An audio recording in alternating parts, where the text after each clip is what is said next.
Yeah, this is what I was talking about as a color correction kit. This is not obviously the exact one I used to carry, but I used to carry it with me all the time.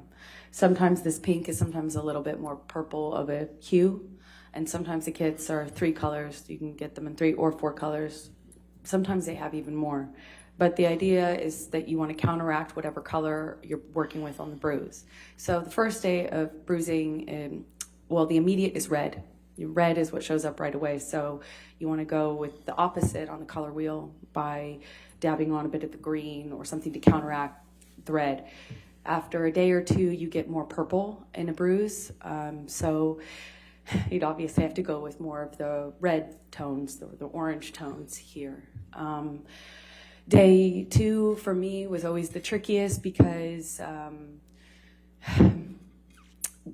day 2 just, I feel like, well, day 1 and day 2 are hardest for me because that's when you get the most blues and purples and you have to deal with the sensitivity.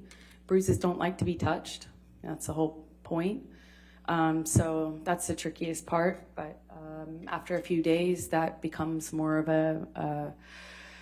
that blue becomes more of a brown, yellowish browns, like 5-7 days in, becomes more of a yellow-green, and then fades into a brown and then into your skin. And whatever color you're working with in the bruise, you want to go opposite color on the color wheel. The